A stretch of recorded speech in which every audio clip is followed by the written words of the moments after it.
I want to follow on some of the comments and thought process from Mr. Higgins, my friend, with respect to China and this very interesting, I have a hard time describing, quite frankly, the relationship we have with them. I come from one of the world's largest agriculture production centers, oil and gas, energy in general. I know how big and seductive their market is, but I've just got a few questions to sort this out in my head. I just seem to always be perplexed by this conundrum. Mr. Goodman, is China one of the worst human rights violators in the world community? China's human rights are atrocious. Atrocious. Does China steal our intellectual property, as has been reported, force some of these transfer agreements, et cetera? Do they steal our intellectual property? Yes, that's been a central part of their development strategy. Do they spy on Americans? Yes. Do they align with other malign actors, other countries that don't share our values and would probably be considered adversaries of the United States and our allies around the world? Yes. Do you think China is our greatest adversarial threat?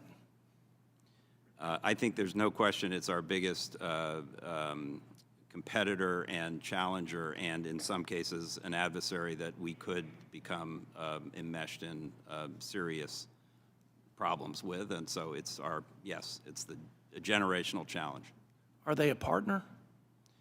Not right now, but we do depend on them. The reality is we depend on their market. We depend on their inputs for, as I mentioned, everything we're looking at has some China nexus. And we do need to talk to them, in part to avoid any miscalculation, misunderstanding, but also to talk about issues that affect everybody, pandemics, environmental challenges, terrorism, proliferation. There are many issues that we need to talk to them about. It seems to be quite a precarious situation to answer the first set of questions in the way I would have answered them as well, and I suspect most of the panel would have answered. And then when asked about their partnership, the response was, well, we need them. I'd say maybe the greatest challenge for one of the greatest challenges for our country, not just this committee, is to need China less until China changes its behavior. If that's possible, we thought it would be possible when we welcomed them to the World Trade Organization table. Mr. Greer, I was very impressed with Mr. Lighthizer and you and your team.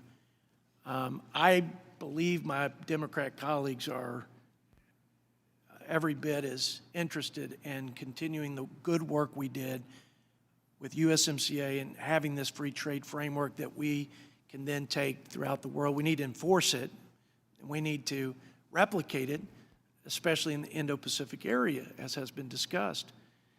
But it seems like the missing piece is having a president that is very assertive and has made this issue of trade a priority. When it comes to negotiating with China, I think we were all pretty stunned that we were able to get to these purchase agreements and these structural reforms like phase one. What is the psychology of negotiating with China? Just for the benefit of this committee, if the president were listening, how do we approach China to best undo some of the things we need to undo in terms of supply chain dependence, and then forge forward with enforcing some of the agreements we have and then beyond?